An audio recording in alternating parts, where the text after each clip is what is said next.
焦點新聞12月17號早晨，今日嚟講下最近熱門嘅話題就係《尋秦記》電影版即將上映啦。呢個消息嚟得真係好興奮，因為呢套經典劇集終於有新發展。根據最新新聞，古天樂早幾年已經買咗版權，親自召集原班人馬嚟拍電影版，投資咗足足3.5億，喺2019年已經拍完，但等咗好耐。終於定咗今年12月31日跨年檔登陸大銀幕。想象下大除夕夜喺戲院度重溫項少龍嘅冒險，感覺一定超級懷舊又刺激。電影版預告已經出咗，見到古天樂飾演項少龍，林峰飾演秦王趙盤，郭羨妮飾演琴青，孫軒飾演烏廷芳，滕麗明飾演善柔，黃文彪飾演滕毅，同埋歐瑞偉飾演陶總管。呢啲熟悉面孔一齊出現，簡直係原汁原味。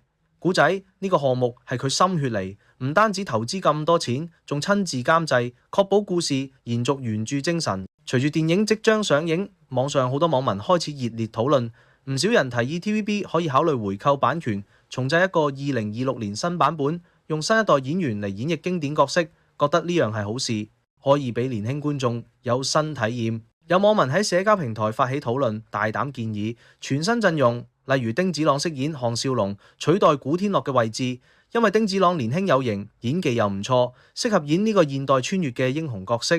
烏廷芳呢個角色，網民提議麥美恩或者吳若希嚟演，取代孫孫，因為佢哋都有種古典美，又活潑可愛。琴青呢，陳義德被力推，覺得佢氣質優雅，可以演繹得出郭羨妮嘅高貴感覺。秦始皇趙盤呢個角色，林正峰被網民一致推薦取代林峰，因為林正峰最近喺劇集度表現出色，演得出少年君王嘅霸氣同複雜內心。盧艾呢個奸角，本來有網民建議張金康嚟演取代江華，但張金康早前已經離巢 TVB， 所以大家轉移提議洪永城頂上，覺得佢演奸角有經驗，陰險笑容一流。仲有網民覺得某啲角色可以保留原班人馬，例如滕麗明繼續演善柔，因為佢喺《愛回家之開心速遞》度仲活躍，演技精湛，形象深入民心。歐瑞偉亦然繼續演陶總管，因為佢嘅搞笑風格係經典，唔換最好。不過當然唔係所有人都同意重製，有人覺得唔好毀經典，重拍未必有當年味道。擔心新版會丟失咗原著精髓，或者演員演唔出舊版嘅魅力。呢啲討論喺網上好熱鬧，有人話丁子朗太瘦唔夠 man， 有人話林正峰適合演趙盤，因為佢有種帝皇相，有人話麥美恩太搞笑，唔適合烏廷芳。總之意見紛紜，但都反映咗《尋秦記》對香港觀眾嘅影響力。電影版上映前夕，呢啲話題一定會繼續發酵，期待 TVB 會唔會真係考慮重製呢？如果真係，相信會係2026年大製作，結合現代特效同新故事元素，俾大家新鮮感。講返電影版，預告顯示故事會延續劇集結局，項少龍喺秦朝繼續冒險，面對新挑戰。古仔透露劇情會有更多動作場面同情感深度，投資咁多錢，相信特效會一流。林峰飾演嘅秦始皇會有更多內心戲，孫川同郭羨妮嘅感情線亦會深化。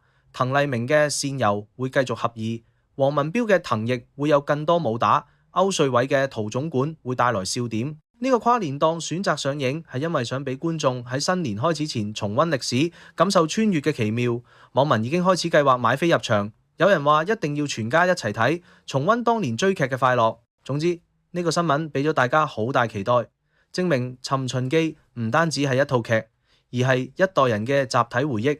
而家講完新資料，我哋嚟回顧下舊資料，就係2001年 TVB 原版《尋秦記》呢套劇集係改編自黃易同名小說，係香港電視史上第一套穿越劇，開創咗科幻古裝嘅先河。全劇共40集，由古天樂、江華、林峰、孫川、郭羨妮、雪兒、滕麗明、歐瑞偉等主演，導演有吳錦源、劉順安、莊偉健等人，編劇黃國輝。故事講述特種部隊人員項少龍、古天樂飾演，從21世紀穿越返秦朝。原本任務係保護秦始皇，但因為時空機出問題，佢落到秦朝7年前，開始咗一連串冒險。項少龍喺秦朝遇到鄔廷芳，孫飾演係鄔氏家族小姐，活潑可愛，同項少龍發展愛情。琴清、郭羨妮飾演係高貴琴師，後嚟都愛上項少龍，形成三角戀。善柔、滕麗明飾演係刺客，俠義心腸。趙雅、雪兒飾演係趙國貴妃，美艷動人，但命運坎坷。鬧嗌、江華飾演係大奸角，野心勃勃，想篡位。趙盤、林峰飾演係未來秦始皇，小時候頑皮，後來喺項少龍教導下變得強大。滕毅、黃文彪飾演係項少龍義兄，武功高強。陶芳、歐瑞偉飾演係搞笑角色，總管鄔氏家事。劇情高潮迭起，項少龍用現代知識改變歷史，例如教趙盤軍事策略，發明新武器，化解宮廷陰謀。經典場面有項少龍同鄔廷芳喺草原相遇，琴清彈琴表白，善柔刺殺失敗後被救，鬧嗌叛亂大戰，趙盤登基成為秦王。呢套劇大受歡迎，因為結合咗武俠、愛情、歷史同科幻元素。古天樂嘅項少龍形象深入民心。佢原本唔愛古裝劇，但因為呢套劇成為代表作，演得出英雄氣概同智慧。林峰當時係新人，演趙盤從頑童到帝王嘅轉變好有層次，奠定咗佢星途。孫同郭羨妮嘅美女角色俾劇集增添咗浪漫，雪兒嘅趙雅悲劇性強，令人心痛。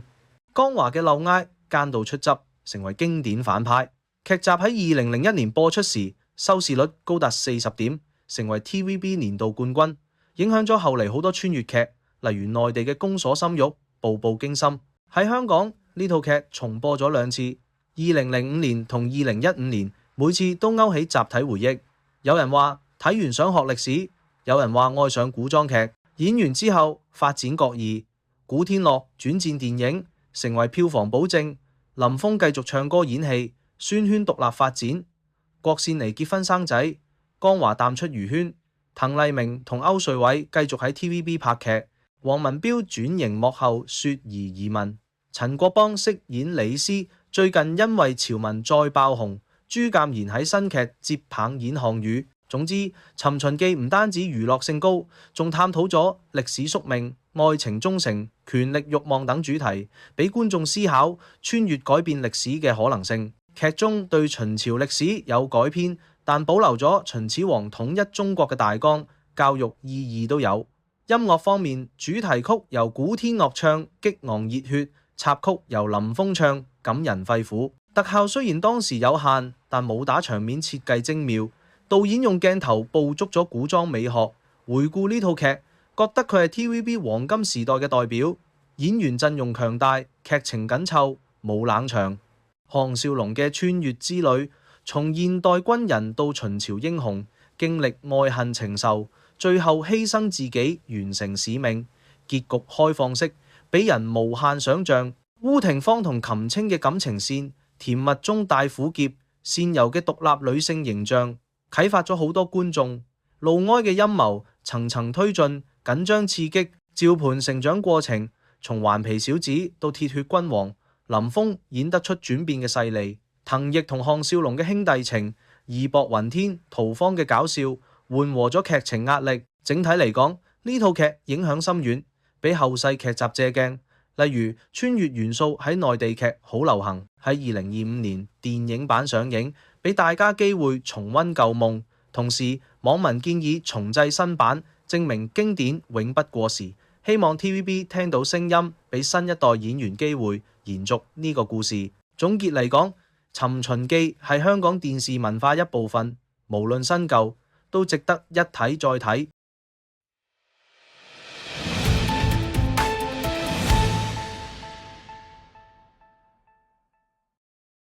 焦點新聞12月17號早晨，今次我哋嚟講講 JPEX 案最新嘅發展。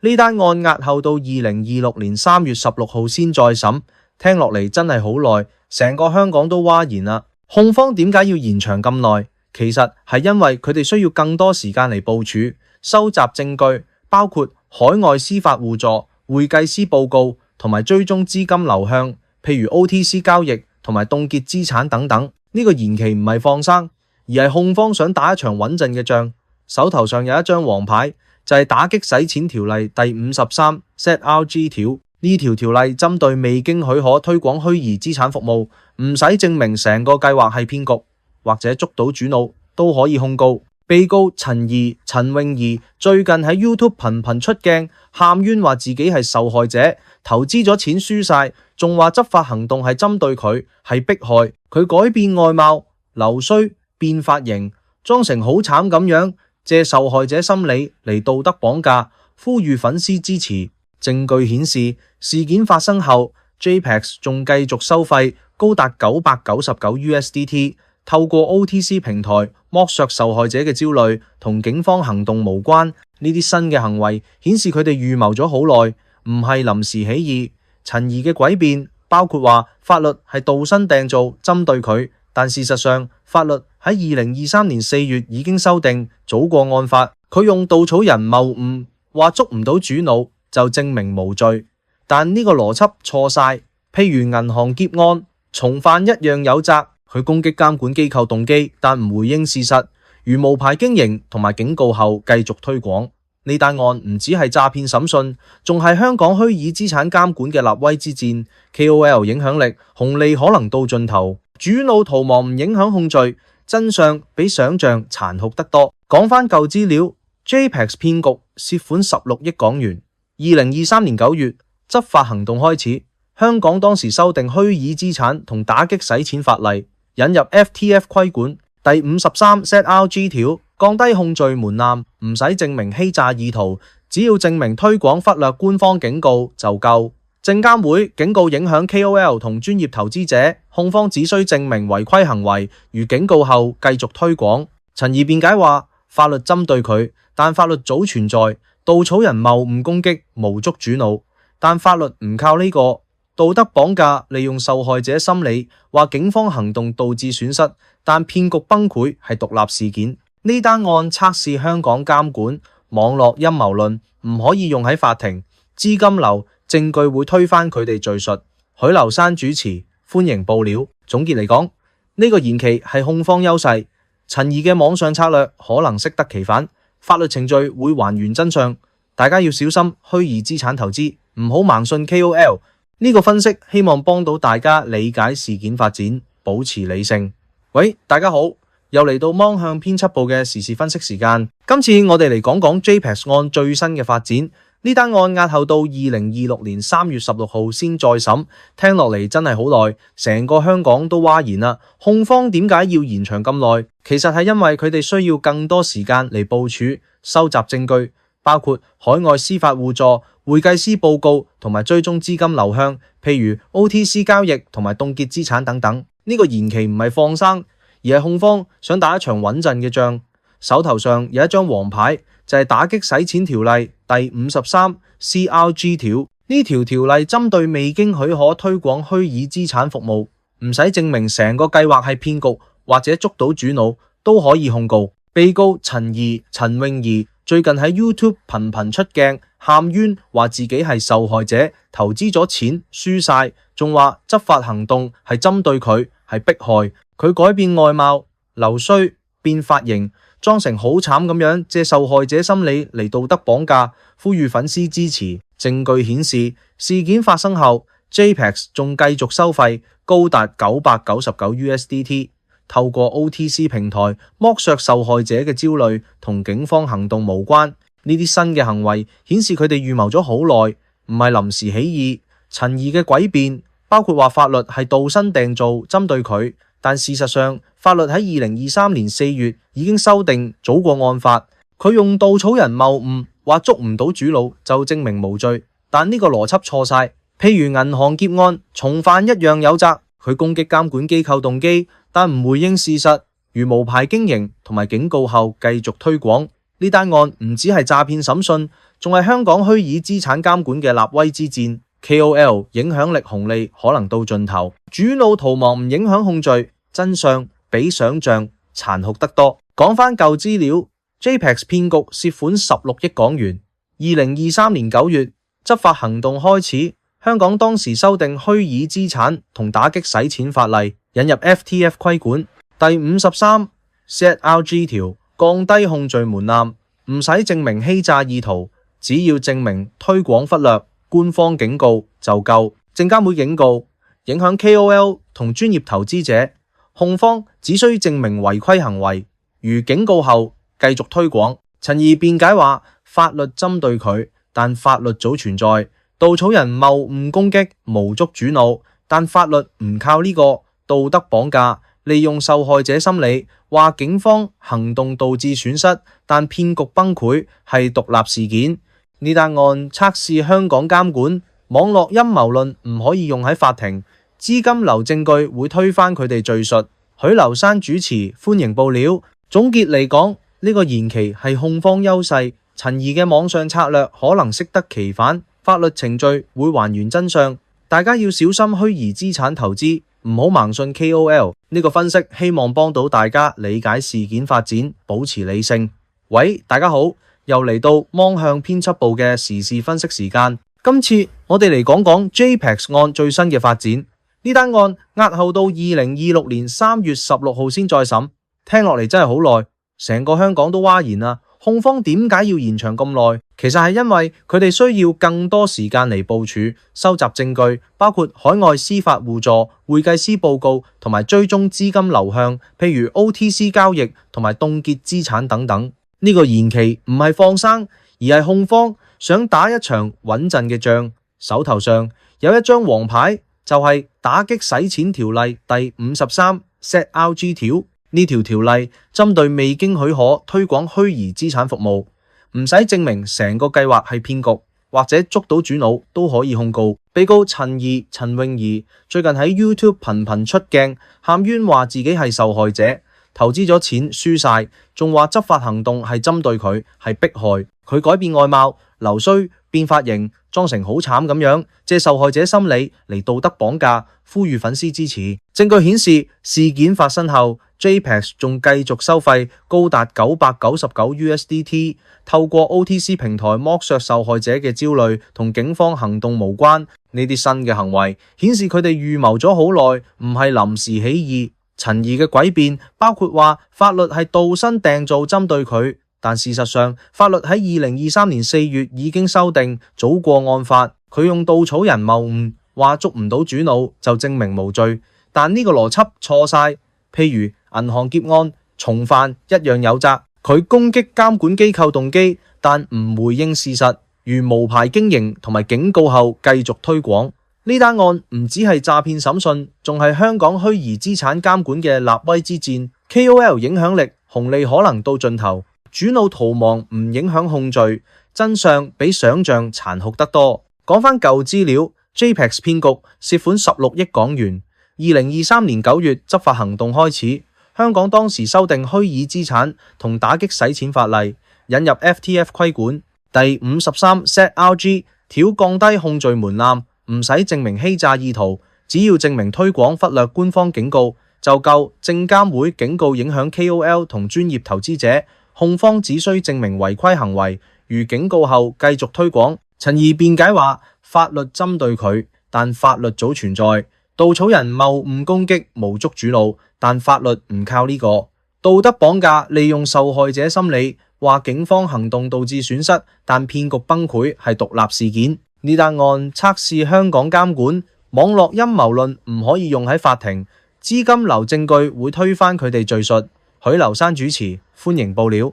總結嚟講，呢個延期係控方優勢，陳怡嘅網上策略可能適得其反。法律程序會還原真相，大家要小心虛擬資產投資，唔好盲信 KOL。呢個分析希望幫到大家理解事件發展，保持理性。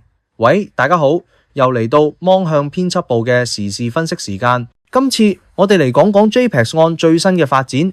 呢單案押後到2026年3月16號先再審，聽落嚟真係好耐，成個香港都嘩然啦。控方點解要延長咁耐？其實係因為佢哋需要更多時間嚟部署、收集證據，包括海外司法互助、會計師報告同埋追蹤資金流向，譬如 OTC 交易同埋凍結資產等等。呢個延期唔係放生，而係控方想打一場穩陣嘅仗，手頭上有一張黃牌，就係打擊洗錢條例第53 SET-RG 條，呢條條例針對未經許可推廣虛擬資產服務，唔使證明成個計劃係騙局，或者捉到主腦都可以控告。被告陳詠儀最近喺 YouTube 頻頻出鏡，喊冤話自己係受害者，投資咗錢輸晒，仲話執法行動係針對佢，係迫害佢改變外貌、留鬚、變髮型，裝成好慘咁樣，借受害者心理嚟道德綁架，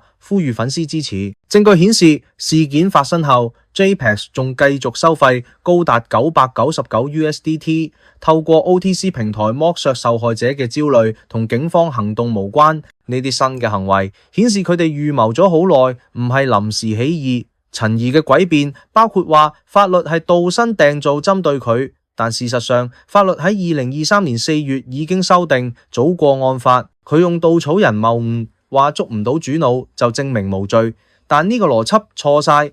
譬如銀行劫案從犯一樣有責，佢攻擊監管機構動機，但唔回應事實，如無牌經營同埋警告後繼續推廣。呢單案唔只係詐騙審訊，仲係香港虛擬資產監管嘅立威之戰。KOL 影響力紅利可能到盡頭，主腦逃亡唔影響控罪，真相比想象殘酷得多。講返舊資料 ，JPEX 騙局涉款16億港元。2023年9月執法行動開始，香港當時修訂虛擬資產同打擊洗錢法例，引入 FTF 規管。第53 CRG 條降低控罪門檻，唔使證明欺詐意圖，只要證明推廣忽略官方警告就夠。證監會警告影響 KOL 同專業投資者，控方只需證明違規行為，如警告後繼續推廣。陳怡辯解話，法律針對佢，但法律早存在。稻草人謬誤攻擊，無捉主腦，但法律唔靠呢個。道德綁架利用受害者心理，話警方行動導致損失，但騙局崩潰係獨立事件。但呢單案測試香港監管，網絡陰謀論唔可以用喺法庭，資金流證據會推翻佢哋敘述。許留山主持，歡迎報料。總結嚟講，呢個延期係控方優勢，陳怡嘅網上策略可能適得其反，法律程序會還原真相。大家要小心虛擬資產投資，唔好盲信 KOL 呢個分析，希望幫到大家理解事件發展，保持理性。